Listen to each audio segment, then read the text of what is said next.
what I love about the Stoics is that it's so much. It's not just about reading; it's about taking action and doing things and expecting, taking action, being a good person, being brave, being having vigor.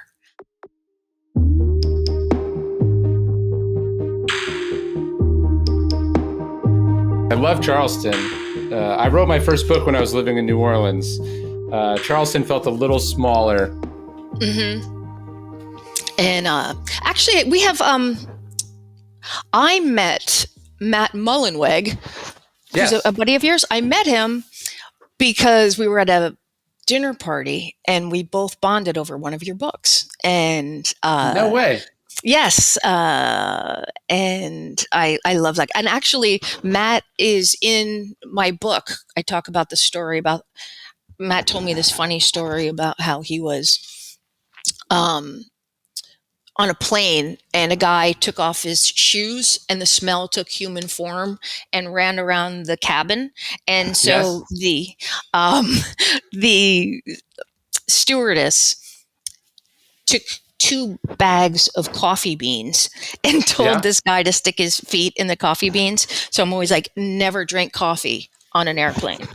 So, That's amazing. Well, yeah. one of my favorite passages in Meditations is Marcus Aurelius clearly sitting next to someone with BO, and he's Mm-hmm. like trying to decide whether he should say something or whether he just has to put up with it.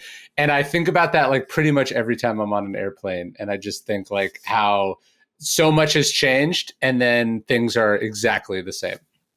It's true. I have no sense of smell. I am completely anasomatic.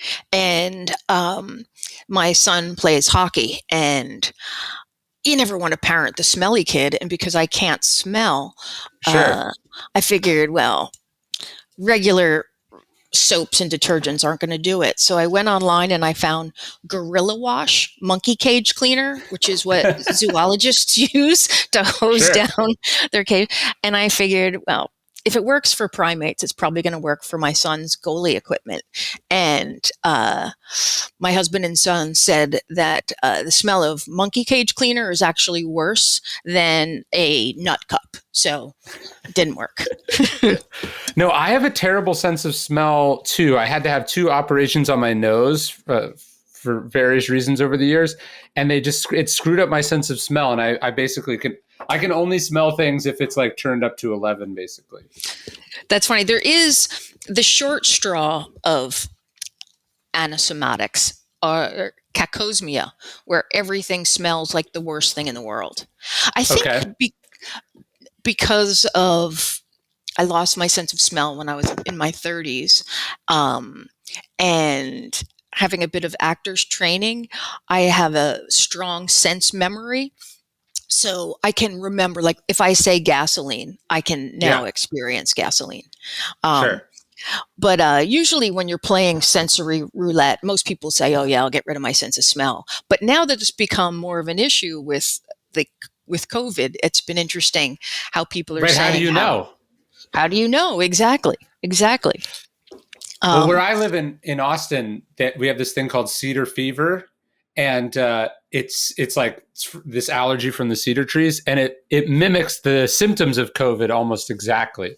So it's been a wonderful 2 years of like, wait, do I have it? Do I have it now?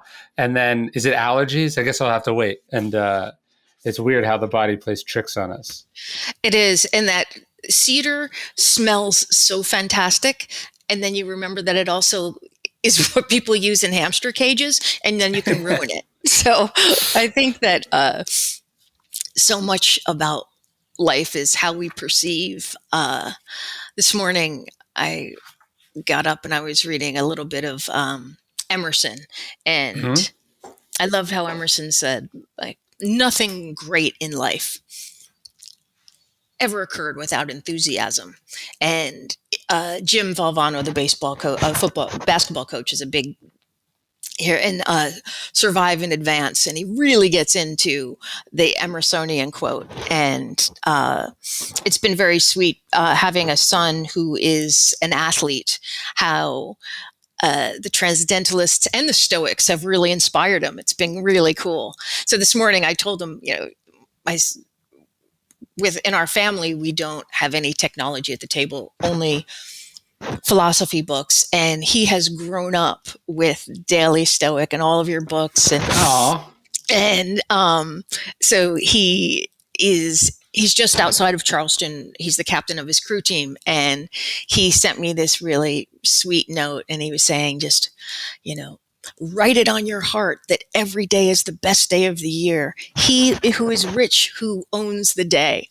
And that was a that's very so sweet lovely. thing to get from us. Oh, well, we're all very stoked. Well, I was thinking of you as I was preparing for this because I saw this meme, and it was like a picture of a father and a daughter in a Blockbuster video, and it said, "The year is 1998. Your dad said you have snacks at home, and your dad says you can pick out a couple of movies to watch over the weekend, and then it says there's nothing wrong in the world." And that was my memory of Blank Check, which I think I probably got at a Hollywood video instead of a Blockbuster video, because that's what we had near my house. But it just very much called me back to a time in my life where I was thinking of absolutely nothing but like how many movies I could rent that weekend. That is so charming and deeply flattered, because when I first saw Blank Check, and I was thinking, what is it about this movie? And then I realized that may be the worst movie I've ever seen in my life. And I truly wouldn't watch it again if it was screening on my own corneas. And but the best thing, we filmed it in Austin. I know, I was just reading that. Yeah, and I fell in love with Austin and have very many good friends who are based there, and a lot of friends in the tech business. A ton were just there for South by Southwest. So that's very funny. Well, I'm sorry about that. I wish I could give you those 90 minutes back there, Ryan. No, the good news about the movies that you see when you're a kid is, going back to the no smell, is you also don't have any taste. So you don't know whether it's good or not. It's just whether it fulfills your fantasy or distracts you for a couple hours or whatever. I've seen that movie many times. That's very funny. And again, I deeply apologize. The only thing that strikes me about that movie is the somewhat weirdness of the kid falling in love with, like, that there's like a B plot of the boy falling in love with a much older FBI agent. I'm not sure you could do that in a movie today. Thankfully, no. And it was. It didn't really make a lot of sense, but No. I was talking to my husband the other day, and he said, "What is it about when you were doing movies?" And I said, "Well, somebody has to make the bad ones. Like, they're not all going to be Lost in Translation. They're not all going to be Apocalypse Now. Somebody has to make the bad ones." And I was okay with that.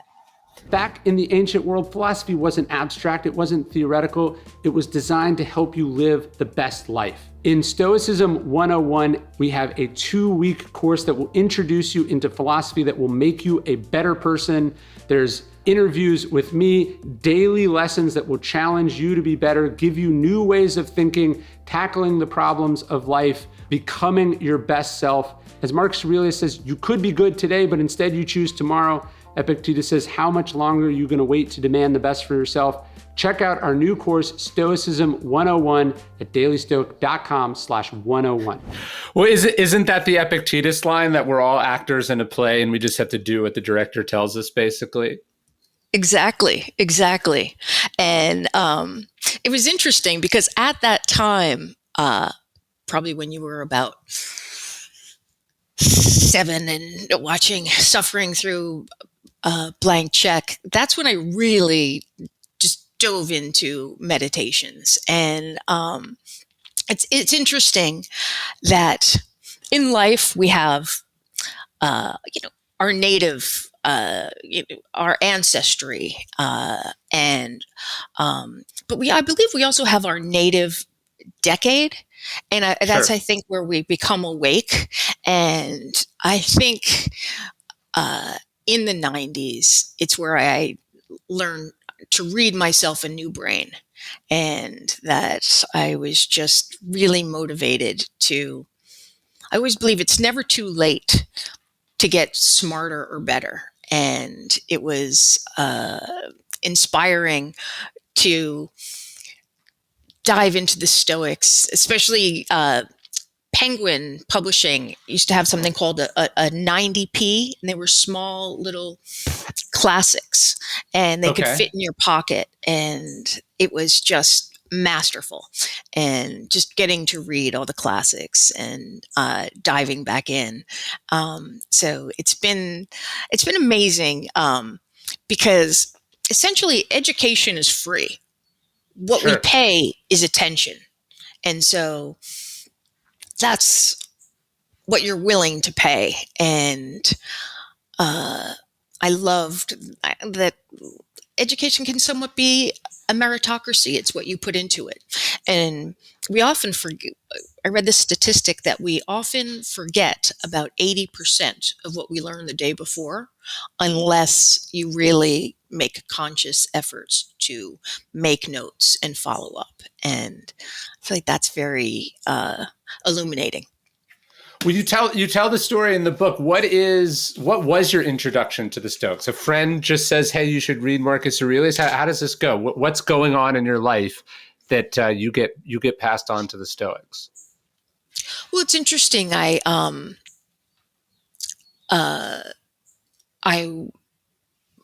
had a very, I've had a really, I think I live life in somewhat of in extremis, where I've had very good things happen to me, 1 in a million great things, and 1 in a million not so great things. Sure. And,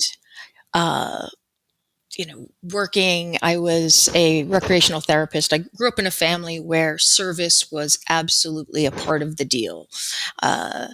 Shirley Chisholm said, service is the rent we pay for our life on earth. And so I grew up in a family where we had refugees and foster children, and we were always expected to do things. So I went on to college and got my degree as a recreational therapist, and really working with high risk recreation for people with disabilities. And essentially the philosophy of this profession is to focus on ability, not on what you can't do. Focus on what you can do. And when I graduated, I felt like I didn't want my education to end as I was entering my professional life. So I'm just going to keep making a reading plan, which I think is so important. And, I read quickly and trying to memorize a quote a day that would somehow stick around in my brain. And it was really, when I was working on MTV, I picked up meditations and have never put it down. And I love that it was like the flipping of a switch. It just made so much sense. And then just absolutely finding a whole new way to live. Yeah, what strikes me about the Stoics is how long that's been happening. Like at the beginning of Meditations, where Marcus is thanking all his teachers, and he thanks Rusticus for loaning him his copy of Epictetus from his own library. And you go, wow, okay, so 20 centuries ago, somebody just gives this guy this book, and a light goes on. The switch flips exactly as you said. And then Yes. That's what happened to you. That's also what happened to me. Hopefully that will happen to people who pick up your book because they know you from something. They never even heard of the Stoics, but that it's this sort of series of torches, one lighting the other, that just goes on forever. It's so beautiful where you talk about Epictetus, because it's also about, the lamp that he had in front of his house that was stolen, and about not hanging on to things. Nathaniel Hawthorne said that education is not the filling of a bucket. It is the lighting of a lamp.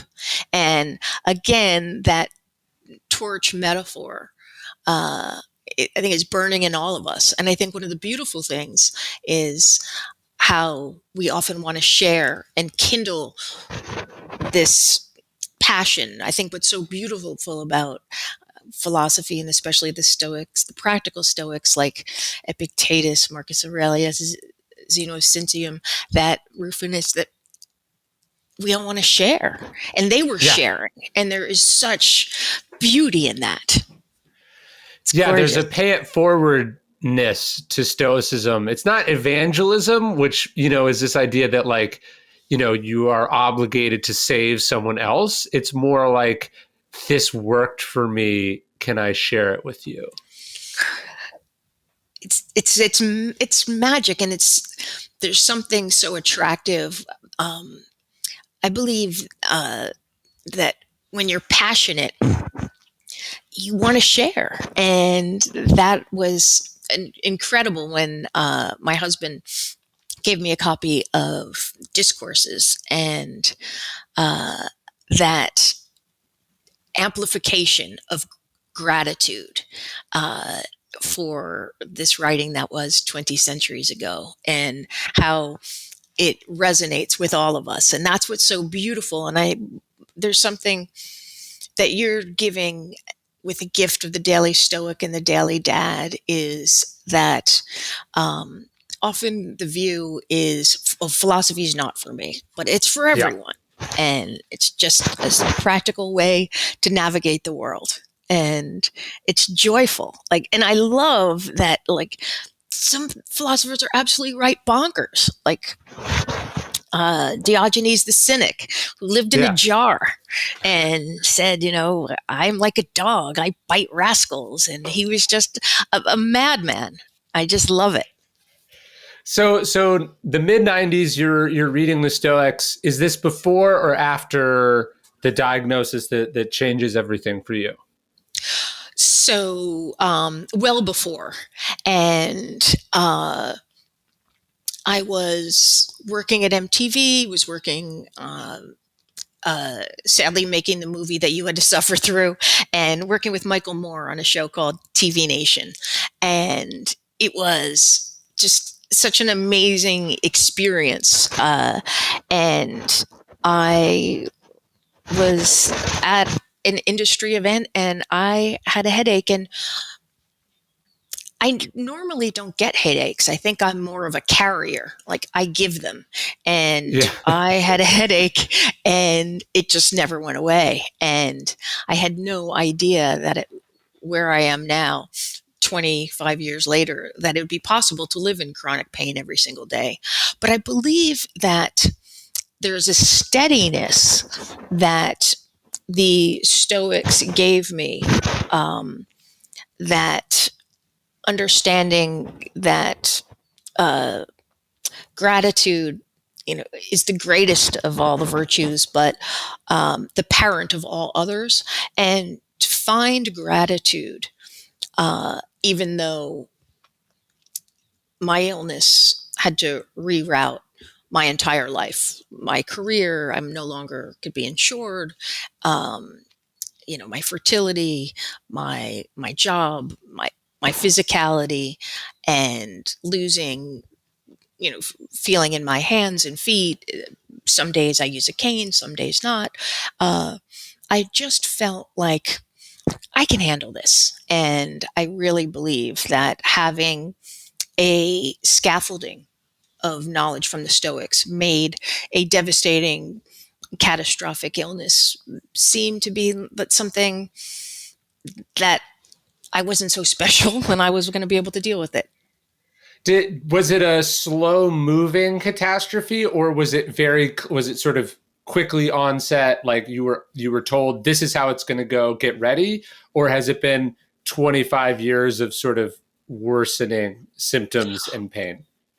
It was like a Looney Tunes safe fell out a window and hit me and flattened me. And I've been essentially living with the safe, that every morning when I wake up, I have to pick up that safe and then carry it with me all day. So it hasn't, I don't know how it could get worse, but it hasn't gotten worse with managing chronic pain. But it was absolutely overnight. I woke up one day and felt like I was struck by lightning. And that was that was a challenge. Absolutely. And the double challenge of like, what is my life now? What do I do? How do I carry on? I imagine is the sort of, aside from the excruciating physical pain, the grieving of so many things that you couldn't do anymore also comes into play. Yeah, that's so wise. Yes, you have to kind of mourn for your old life and figure out a whole new life. And I'm deeply grateful that I was awake to the idea that, oh, I'll be able to work around this. Um, and yeah, there are days when I am somewhat roped to my sofa like Gulliver.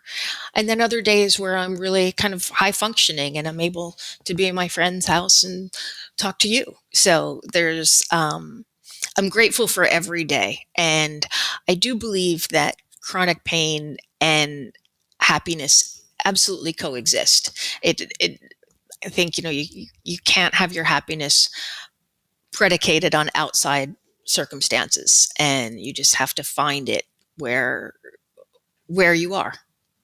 But still, it's not the easiest thing in the world to have your happiness be independent or in spite of external things. So how do you actually do that? That seems like incredibly tough. Well, if I only worked on days that I felt good, I would never get anything done. So it's I have to have a bit of compassion for myself, and that I can't hold myself to the standards that I had when I was a non-disabled person. I have to understand that there is. I'll have to have a sense of kindness and almost treat myself the way that I would for somebody who I loved outside of myself. And I really have. I'm just full of gratitude and really happy for my life. How lucky am I that this is my fifth book and I'm able to write where that doesn't take a lot. I don't have to do stunts. I can Sure. work from home and read the thing I love to do the most. So what turning to the Stoics then, as your life gets turned upside down, as you're trying to find a way to sort of muddle through some of those dark moments, particularly early on, what does Marcus teach you? I'm just curious. What do you find yourself drawn to in meditations as you deal with chronic pain? Well, as you pointed out, I love the beginning where he is thanking people. And I love that he thanks the gratitude, and he thanks his mother for her compassion and generosity, and the fact that like Marcus Aurelius was trying to teach himself humility and he was sleeping on the floor until she was like, no, get up and get back to bed. I love, I believe, I think it was Cicero who said gratitude is the parent of all the other virtues. But I think what is so resounding is how conversational it is when you read it, and how it feels like across the millennia. I think Galileo said that books are entombed minds, and the fact that we have this resource of these entombed minds that we can travel through the millennia and have these conversations. And I mean, my main man is Epictetus. I really dig Epictetus. Well, it's interesting you'd like Epictetus, although also with Marcus. I mean, there's one reading of Marcus. Historians suspect that he had some sort of chronic stomach pain. Obviously, Epictetus, walking with a limp from the sort of tragic accident where his leg is not accident, the tragic abuse where his leg is broken. Do you feel like the Stoics speak to chronic pain specifically? I believe that pain is a part of life, and we'll never escape it. We'll always experience pain. But I think what I love about the Stoics is the clarity that about resilience and always, how long are you going to wait until you expect the best from yourself? Yeah. And I just didn't want to put my life on pause, and I expect the best from myself and squeeze as much fun out of life as I can. Yeah, although I think some people when they read Marcus Aurelius, they don't see him as someone having a lot of fun. Do you disagree? Well, I think the idea that journaling was so important to him as he's dodging assassins, and the if you were a leader in the world, I think you get there because you understand people, and humor is such a big part of life that, Sure. yeah, I absolutely, I think, listen, there was another Marcus, I forget, Marcus Aurelius Agrippas invented the first whoopee cushion, and he filled um, animal skins with air, and then had a dinner party. And then his trick was that he would have the footmen servants just completely start lessening the air, so they were all under the table. Yeah. So I think there are some good time Charlies in there. I believe that pretty much all the interesting, radiant minds have a sense of self-deprecation and humor. And so maybe that's not what he's most known for, but I absolutely believe that he's had to have been a great storyteller and a great conversationalist. Yeah, I mean, I don't know about you, but my journal's not like filled with jokes. Like my journal's dealing with the stuff that I need help with, which is usually not having fun, right? Like that, I got that covered, right? Like I need the journals for the serious shit. So there's kind of a selection bias there that I think maybe sometimes people miss. Actually, in my journals and my notes, I love. I've got this guy who makes book journals, and he takes old copies of books and turns them into journals. And actually, no, I put in things that made me laugh so I can remember. I work. I'm working things out, but I have some humor in there. Well, there's one reading of Marcus Aurelius. It's a long ago published academic paper, but the argument was that Marcus Aurelius's stomach ailment is so bad that he gets hooked on opium, and that some of the more trippy passages in meditations come from what come from are somewhat opium induced. I don't know how much I buy that, but I've got to imagine one of the tricky parts of navigating chronic pain, and we're obviously seeing this play out over the country as we look at the opioid epidemic. How do you deal with the management of pain, sobriety, and all of that kind of stuff? Like, how do you deal with? I imagine there are things you could do that would make the pain, that would lessen the pain, but then also come at a very high cost. So, as one manages chronic pain, how do you think about that? Thank you. That's a very thoughtful and compassionate question. I love that the word compassionate means suffering together. And Yeah. So that is compassionate.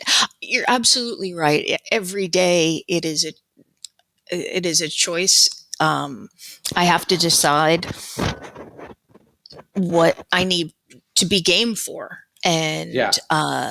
So there are certain medications that I take that turn me into Gomer Pyle in a gas leak.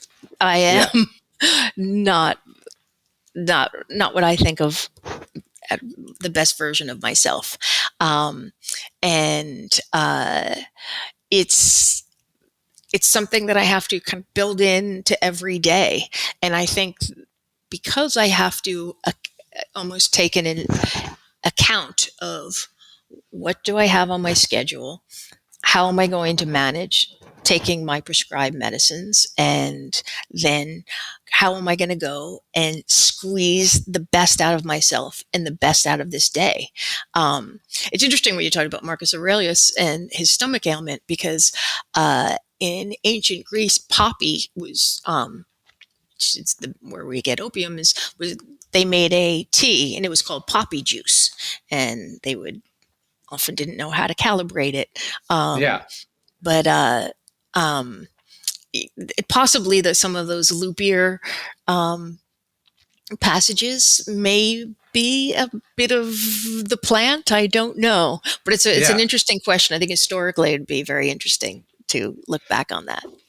That must be so challenging that you wake up and you have that choice every day. I mean, I suppose all days are choices, but you do say your favorite quote from Epictetus is the one about making beautiful choices. I suppose that's kind of an impossible choice that you're faced with every day.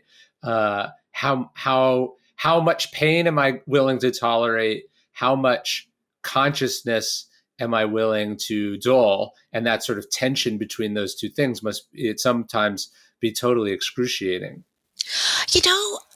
I think I have a nature that seems to be a little bit roll with the punches, fly by the seat of my pants, and kind of make the best of it.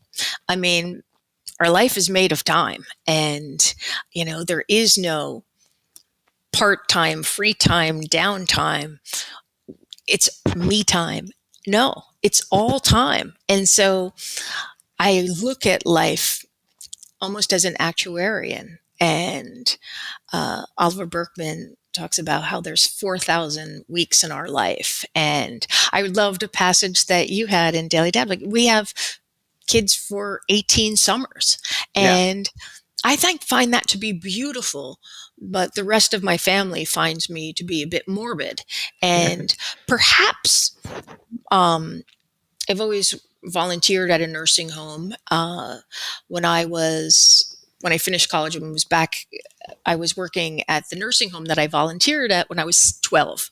And I realized that the skill set I had working at a nursing home, which was elocution, how to speak clearly, how to use my body. Also, I'm more visible to an elderly person or to a sick person, to our baby, because I've got black hair, white skin, red lips. So I'm visible. And I thought, where else can I use these skills? And I was working at an Alzheimer's a unit at a nursing home. And I thought, well, everyone's saying MTV is destroying attention span, so I bet you I'd be great at MTV. So I got my gig at MTV, and I still kept working at the nursing home. And in the past 10 years, I've become a hospice chaplain. And wow. I'm not practicing now because of because of COVID, but I do believe all skills are transferable. And I'm deeply grateful for my experience, my training as a hospice chaplain. And I also think that, memento mori, we all must be prepared. And so it's been not excruciating. I think it's almost, in a way, been a gift that I'm able to live this. I never expected to have what I call, I have these extra innings. This is my bonus. I've got a round on the house. How lucky. I'm going to make the most of it. It's been very good. I want to talk about memento mori at the end, but it does seem like you've had a lot of different lives, right? That your career and your life has had a lot of different chapters. And then, as you said, the skills are transferable. So what you learn or what you practice or the virtues that one calls out, you're able to apply to the other. And this is, sort of a parenting book, or it's a unique kind of parenting book, and then it's sort of letters to your son. What is both Stoicism and this sort of grappling with chronic pain? How do you think that shaped how you approach being a parent? Well, it's interesting, Ryan, because I wrote this book, Wise Up, really thinking about Nicomachean ethics and Seneca's letters to a Stoic. So it was I never wrote it as a parenting book. I wrote it as as an epistolary because I thought this is a great way to express how much I love the gift of Stoicism. But it was never a parenting book. It had never occurred to me until my publisher was like, "Oh, this is a parenting book." And so I used my son. I asked him if I could address the letters to him, and he said yes. And I because my son, we have a great relation. I really enjoy his sense of humor, and I thought in writing letters where my son essentially stands in for the reader, I could have a lot more fun and fill it with bits of trivia and historical information that it just found fascinating. So it was really a way to write the most entertaining book that I was proud of. I am a bit of a magpie. I find bits of information and treasure them up, and Me then too. I could tell by reading all your books. And that's what I love is that, like, you've lit the fuse for so many people who their lives are going to be enhanced because of the sharing of the knowledge, which is such a gift. So thank you for that. Well, yeah, you have a similar way of expressing it in the book, that this idea that we don't control what happens, we control how we respond. I imagine obviously you're having to model that for your family. Like, you didn't choose this illness, you're having to choose how to live with it. But how, because my kids are much younger than yours, how do you actually teach that to your kids, right? Like, how do you day to day sort of teach, other than modeling? How have you tried to walk your kids through these Stoic principles? Probably one of the best things was the no technology at the table rule, only philosophy. And my son just had to give his chapel talk at his school as a senior, and it was fantastic because he wrote and presented a talk that he is now a budding Stoic. And I think having books available and sharing what we're passionate with our children is truly the way to model it. And I love that he, he said the other day, like, you've got to you've got to play the hand you're dealt, make the best of what you have, and take the rest as it comes. And I was like, wise words, young lad, wise He words. was listening. He was listening. And that is so fantastic because, I always think like the mom is always the worst role in a TV show, in a movie. It's always some saggy, naggy, like there's not a lot of mothers where you get to see that there's someone's not always chewing a hole in your shorts. But I was able to, tell my son, like, in your teenage years, like, it is expected that you will find me a huge pain in the keister. And that is the direct job of testosterone. Okay, there are hormones swimming in your cojones that are going to make you think that I am the biggest pain in the butt to ever come down the pike. And he's like, I don't see that happening. And I was like, the sound of me biting into a piece of toast will be repugnant. So I don't see it happening. But it did happen, and it wasn't a bite of toast. It was a corn cob that I chomped into like Seabiscuit. And I'm always telling him, like, dude, moms are so incredible that nature had to synthesize a chemical to break our bond so you don't live in my basement for the rest of your life. So be aware. And that has been such a gift. The fact that we can, we can talk about it and laugh about it. And and knowing that I don't think we can take things so seriously, and I tend to not take it that seriously.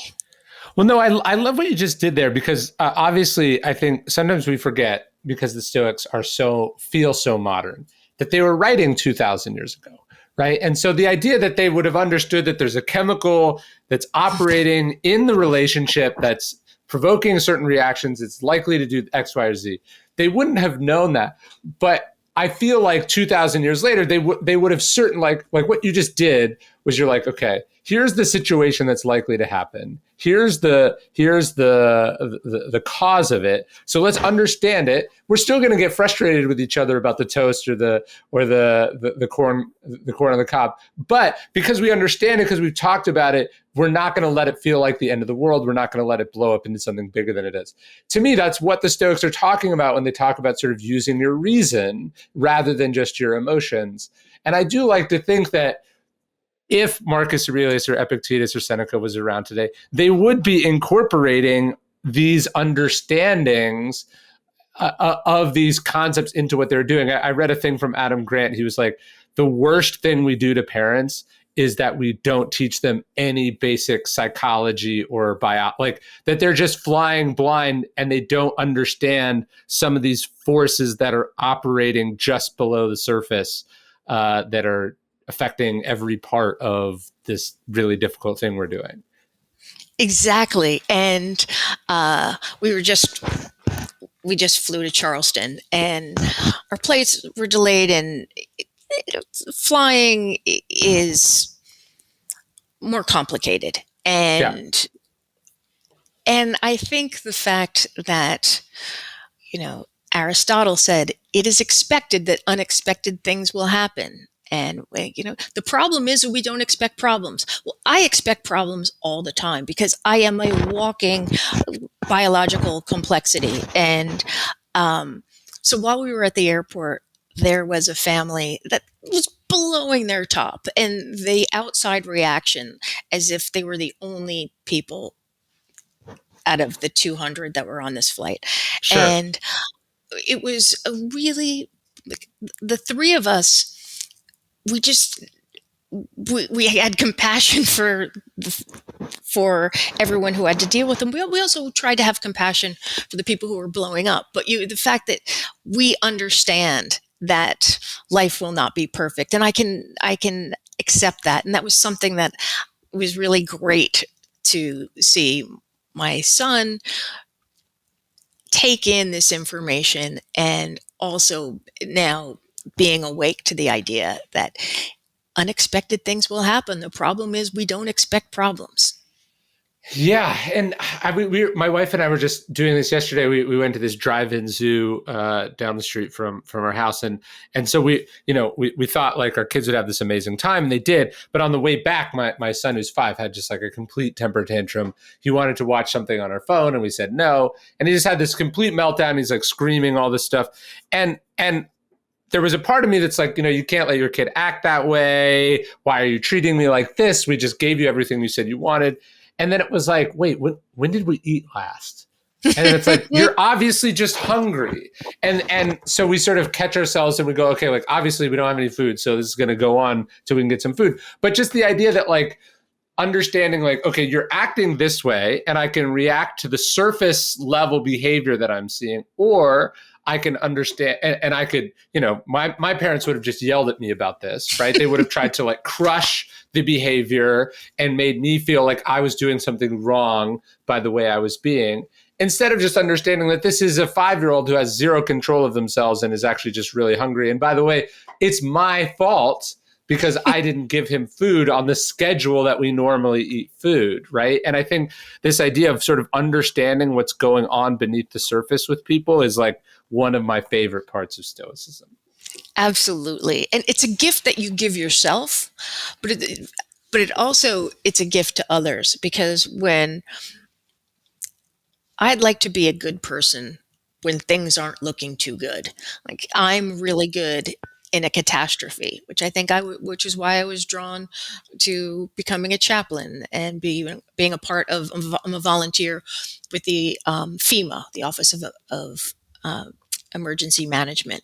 And I think there are banana peels in front of us at all times. And statistically, a pandemic was predicted. We just Sure. never believe it's going to happen. And I am a spectacularly optimistic catastrophist. I think things are going to go great until they don't. And then we're going to figure it out. And then we'll get back on being great again. And that is, and I think that's something that I was able to learn through reading and from experience. And what I love about the Stoics is that it's so much, it's not just about reading, it's about taking action and doing things and expecting, taking action, being a good person, being brave, being, having vigor. I love, like, I do see humor and vigor in the Stoics. Like, Of course. I feel in a way that they are friends. I spend so much time with them. Sure. It's good. No, I mean, that's what's so incredible about what Marcus manages to do in meditations, is that his life should be utterly incomprehensible and unrelatable to us. He's literally worshipped as a god. He's the most famous person in the world. He's the most powerful person in the world. Plus, he lived 2,000 years ago in a society that had slaves and, cults and all these ridiculous things, right? And then somehow you pick up meditations and you're like, this is my guy. Like, I know exactly what he's talking about.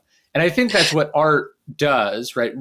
By getting very specific, you manage to become almost universal. But there is something incredible about Seneca too. It feels like he's writing to you.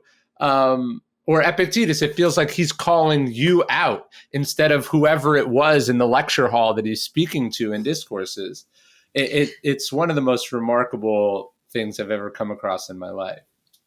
It is this radiant intelligence, and the fact, as the metaphor you used earlier, this torch has been carried.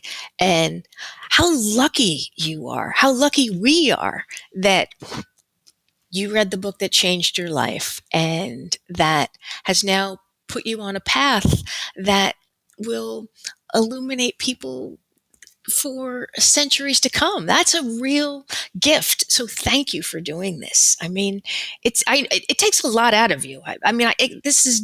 You are dedicated, and I think that should really be honored. So thank you for this. I really appreciate it. You mentioned Jim Volvano earlier, and since it sounds like you get Daily Dad as well, the other email that I do, I can't get over that exchange he tells about his dad, that he tells his dad he wants to be a coach in Division I athletics.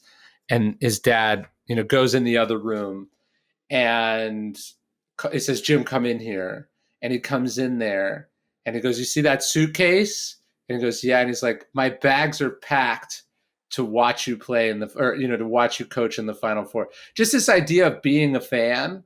How have you thought about that with your son? It sounds like your son is very into hockey. How have you thought about being a fan, but also, I guess it's a tension, right? Of being a fan, but also encouraging them to be their best. How do you think about that?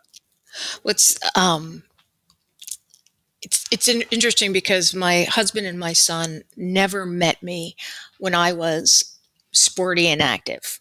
Like when my feet and hand worked, or I'm not constantly, I can't have anything touch my neck. So they didn't know me when I was a ski instructor or when I was a runner, or when I was very active. And my son is a goalie, a hockey goalie, and he just won the Northeast Elite Championship. It's a big moment. And he's been a goalie and playing hockey since he was 4 and playing in travel leagues since he was 6. And one of the things that as a mom, I realized that I could, if I worried about him out on the ice where he's on razor blades of skates, and there's checking, and they've got sticks, and he is in the net, and pucks are coming to him at 100 miles an hour. If I worried about his safety, I would dissolve the joy that he gets from that. And so I really had to rely on a lot of Stoic training, like to, as Nicholas Nassim Taleb says, I had to domesticate my emotion of fear. I couldn't eradicate it. I had to domesticate it because I did not want to become the person that robbed him of the joy of what he loves the most. It's funny. So now he's captain of the crew team, and he's down here rowing, and the season's over and it's fantastic. And I was saying goodbye when he's off to row, and I said, there is a small part of me that is somewhat relieved, like, okay, hockey's done. He goes, oh, Mom, people die much more in crew. Just like people get hurt. And I was like, I love you for that. But when you mentioned the Valvano, that speech, and his father's like, my bag is packed. Yes. I want to have my bag packed and be supportive. But it's interesting because my husband's very sporty, and I felt like a choice. Like, Jack did not need two parents that knew everything about the sport. So I was able to somewhat keep myself occupied, support him, but not know everything that's going on. And that was something, again, that I explained to him, that, you don't need two parents that are barking mad about hockey. You just need one who's like, good. And I think that just sort of like let them hear, let them have this. It doesn't have to be territory that you muscle your way into and assert your sort of adult authority or superiority over. Yes, beautifully said. I just figured he didn't need my prying eyes at the rink all the time, or I've got to have him. I've got to equip him in the best way I can, and again, take the rest as it happens. It's interesting because my friend Bill's son is a D1 hockey coach at UConn, and that's been really beautiful seeing Luke Murray coach UConn and seeing how proud the whole family is. It's been really great. Yeah, it's like, look, they're going to get enough pressure from basically everyone else. How can you develop the restraint to sort of to not be another voice, but then also sort of be the backstop that is the unfailing, unconditional support no matter what happens? Yes. I think keeping my back, that has become a shorthand. We talk a little bit in the book about familect, and familect are the nicknames that we call each other. It's the secret language that families have. And I love Bill Walton, the NBA legend. And he really opened up a way for our family, because I was pretty much trying to hide that I was sick to my kid all the time, and hiding chronic pain and sarcoidosis of the central nervous system is like trying to keep a beach ball underwater. It's always going to pop right back up. And when with a surprising amount of force, right? Like a disruptive amount of sprays everywhere, goes in unpredictable directions. Doing the exact opposite of what I'm trying to do. Yes. I'm trying to suppress this. So I figured this is going to do a number on his developing brain. And, but it was really through the grace of Bill Walton's amazing book, Back from the Dead, where he talks about his life with chronic pain. I was like, Bill Walton is in our pantheon of heroes. Like, he had to tell his family, he had to tell his wife, just stop walking. You are pushing air on me.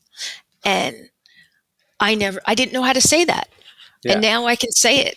And And that's what's so beautiful. And I write a lot of handwritten letters, thank you letters.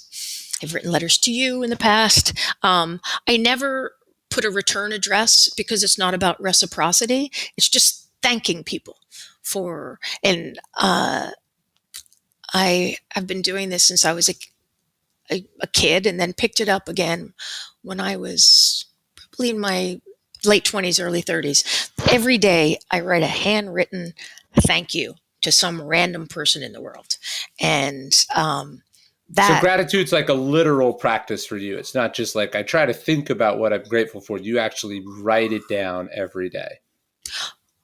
and I have special postcards that don't have any return address because I just want to just say, hey, yeah, I appreciate that. You do a good job. And I like writing thank you notes. It doesn't take a lot, but I feel like uh, I can imagine that in the course of 3 decades, like just these, no, if they all came back to me, but that was not the point. It was really just about sending a bit of grace into the world. And it's just a small, tiny thing to do.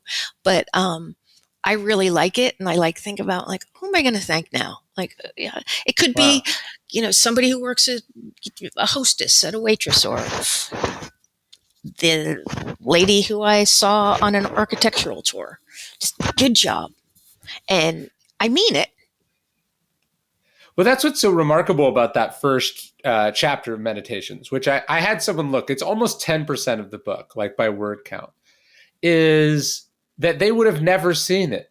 So it's so beautifully written and so kind and so all encompassing. But Meditations was never published, and a lot of them were dead. So one, it's the idea that gratitude is something you're doing for you also, right? That it's the writing down, the reminding that was powerful.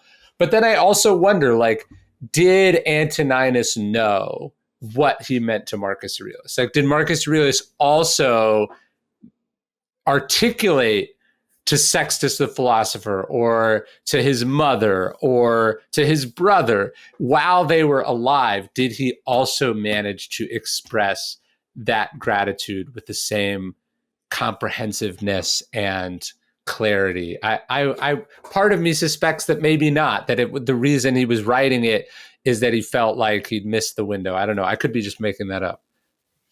But it's an interesting point to ponder. And again, it's a great thought exercise because I am a demonstrative person and I deeply value the relationships that I have and tend them like a garden. And I try and express what I admire about people and to them because, again, this may be one of the gifts of working at a nursing home or as a chaplain. And at the end of life, I have had the gift to see many people at the end of their lives. And I've never heard anyone saying, "Oh my gosh, it's hot." Like the devil's like, it's always like, "Wow, this is beautiful." And I'm so grateful. And it's what I've heard as last words. It's always been about love and bearing witness to that has been a great opportunity to move forward, Well, to yeah, I survive mean that events. that's one of my favorite lines in and it's I think it's one easy to sleep on, but he says at the beginning of Meditations, when I think he's thanking Sextus, he says that he learned from Sextus to be free of passion but full of love.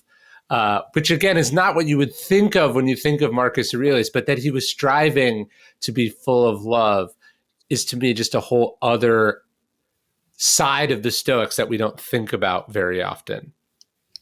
And that's what I think it's interesting because we interpret it and we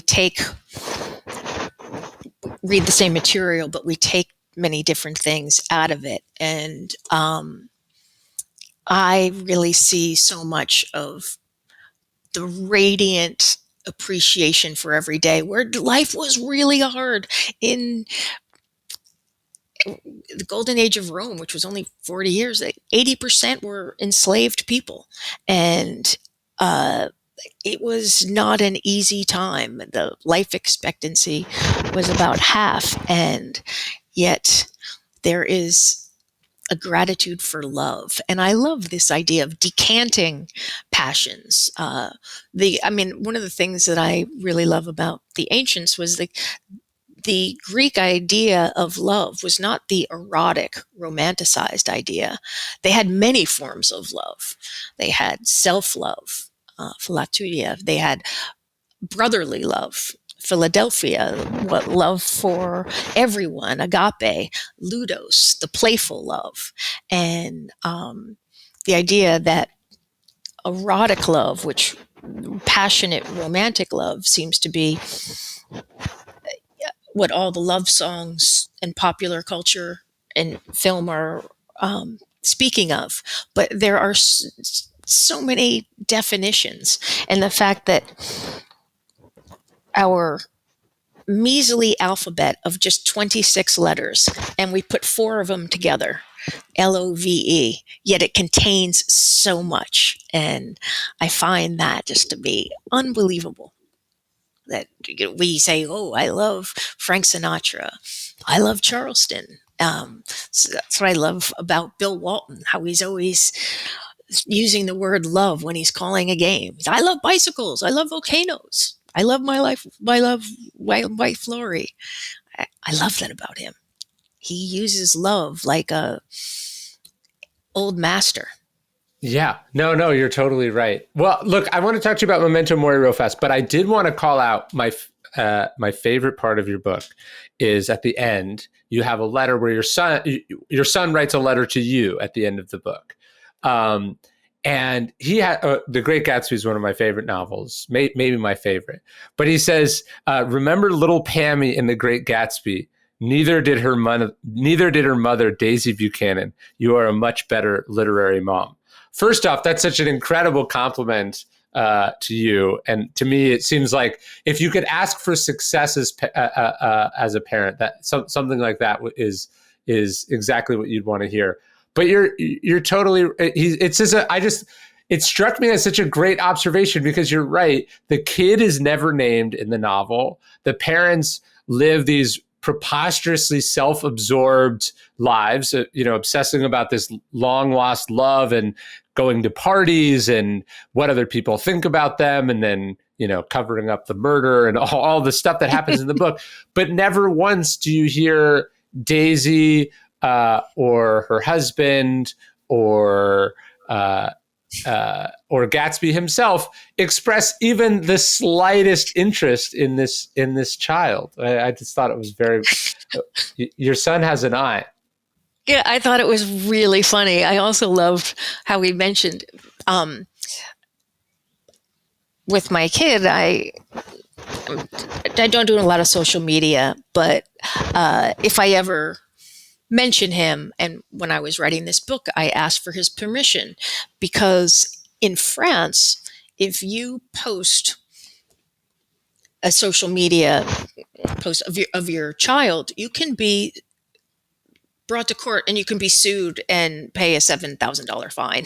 And so I think that it's important to, at any stage, understand that, yes, your kid might be cute, with the crack of his butt hanging out, but realize that that's forever and that I want to honor. So I said, Jack, can we use your nickname, Lefty? And he said, no, I am proud of you.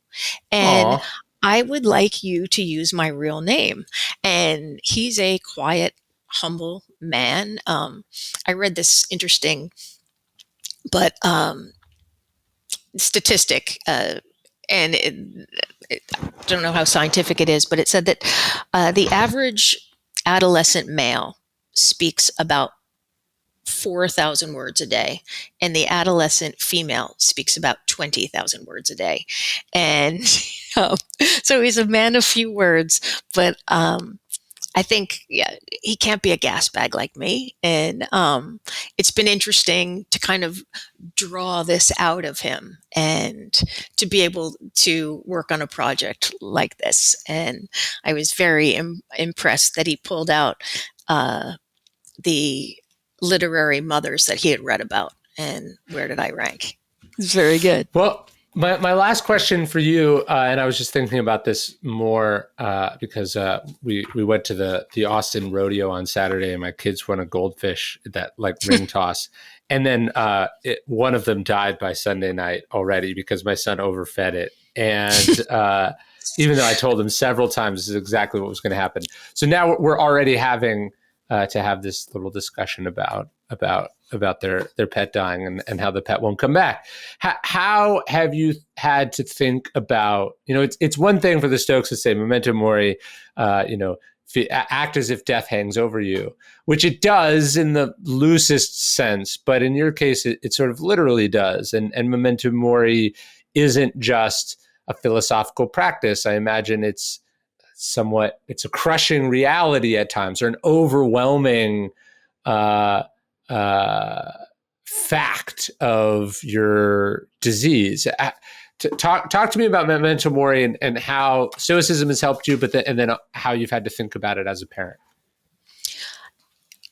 Well, I think because I've had last rites, and then I came roaring back, and I would recommend not dying to practically everybody, because it was really, really nice to not die.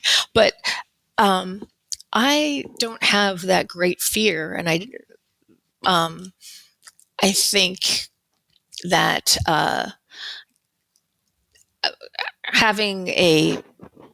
don't think of myself as somebody with an incurable illness. I just think, oh, they didn't figure it out yet. But it's interesting because my husband is super fit and is and a little bit more neurotic about death, and maybe I'm barking mad and I don't fear it, and I tend to spit in death's eye.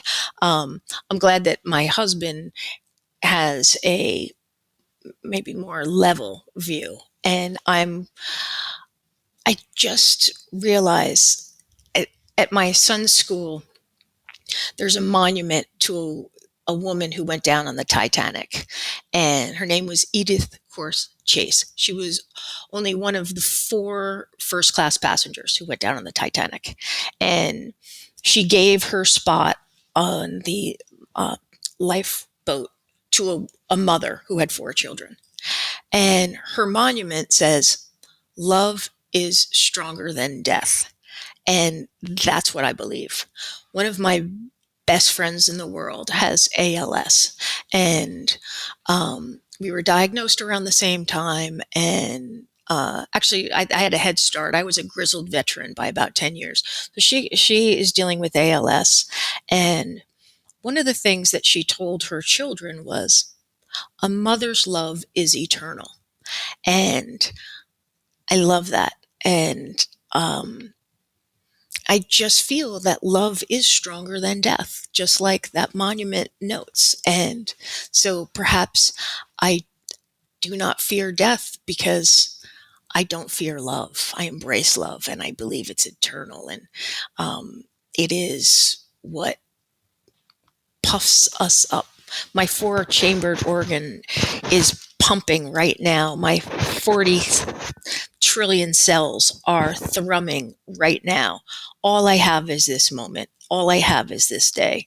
And I'll take it.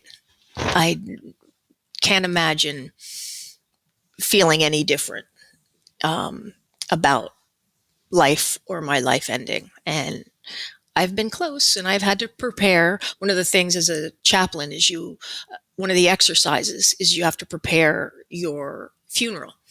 And that's a great thing to do. It's a good thing to think about, because we often just kind of want to not think about. But, I've got the margarita machine. I've got the spooky Halloween sound effects record I want to play. I mean, I've got the fireworks. It's going to be a party. It's going to be called, Duff, going out with a bang. I love it. No, it's